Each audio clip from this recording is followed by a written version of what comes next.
Hello, everybody. So, as you know, this week's category is books.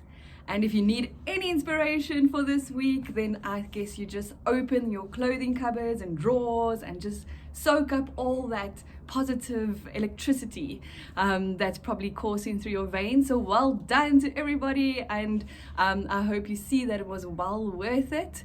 And thank you for sharing your before and after photos. It gives all of us some good inspiration. So similar as last week, what you're going to be doing is taking every single book from the shelves, wherever they are, and you're going to be making, again, this book mountain, but your book piles all over the floor. And these are all types of books, okay? So remember, there's recipe books in the kitchen, perhaps there's, reference books in other areas, magazines. So everything classified as something that you're going to pick up and read. So you kind of gather that all together in one space.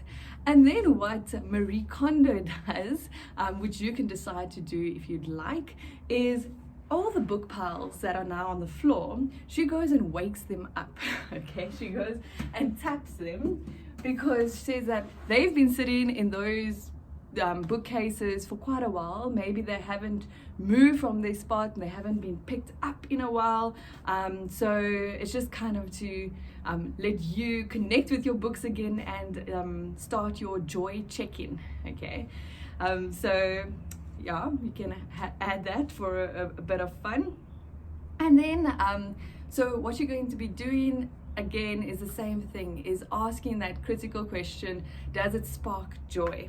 Okay, so this category could be very easy for some, might not have a lot of books, and it could be really horrendous for others, not because you have a lot of books, but because books to you is this really deep love, that is almost, part of you, and it's difficult to let a book go, even though you think, oh, you're not going to read it, because books packed in shelves just look absolutely beautiful, so just look at libraries, and that's why even an old book, I brought one of mine.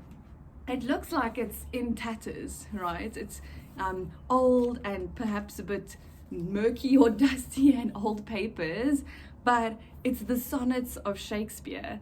And this book was weeded from the University of the Free State. Sometimes they weed books every now and then, and they put it in the library foyer, and anyone can just go and take books. And when I found this, I was like, oh my goodness, precious, prized treasure that I've now discovered.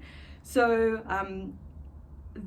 so even a book like this can look beautiful in a shelf if it sparks joy to you. So it's not about throw out old books whose covers have been torn a bit or look a bit bulky, whatever the case may be.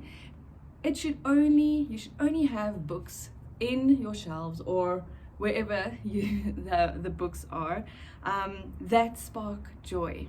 Okay, so yes, like I say, this could be a difficult one. One of the tips that they give is that they say, don't think, okay, I'm going to read this someday, so I'm going to keep it. Okay, so it must almost instill joy to you right now, and it's something that you want to pick up right now. But they do say resist the urge of reading because it's going to slow you down a lot. So don't open a book and start reading. Again, feel the book in your hand, see how your body responds to it. Every book that remains should be one that's really sparks joy. So I mean, if I just kind of look through here, and one of my textbooks from university days or working when I started doing programming,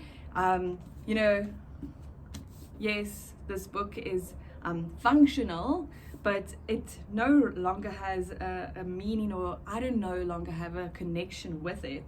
Okay, so it's not going to absolutely spark joy if I leave it there. So I am going to thank it for the purpose it has served in my life, and I'm going to send it forward. Okay, so one of the things also important, so like the university did when they weeded out books, is that it was a treasure for me, it was a treasure for someone else. And maybe that's what your books could be, those that no longer serve a purpose, that you have read and you really think, I'm not going to read this again, it's just because I want to have lots of books, or I want to fill my library. Rather make space for new, because every single item you own takes of your life, takes of your time, takes of your energy, could even take of someone else's time and energy in your family. So think about how you can send something forward that is not going to bring absolute joyful meaning in your life anymore. Okay. And then just chatting with my sister, there's with her kids, the kids have a lot of books, involve the kids as well, and ask them to go through their books and let them pick up each book and ask them, does that spark joy, and really explain to them what it means. So I hope that you enjoy this week. I hope you wake up some of those books and get excited to see some of the titles that you have. And yes, later the week then we'll talk about storage, but it's actually not as complicated as the clothes. There's no folding obviously taking place. So the only tip there is that all the books must be stored upright. Okay, so don't pack them on each other like this, because then they really become unread piles of books. Rather stack them out where you can see them and display them beautifully.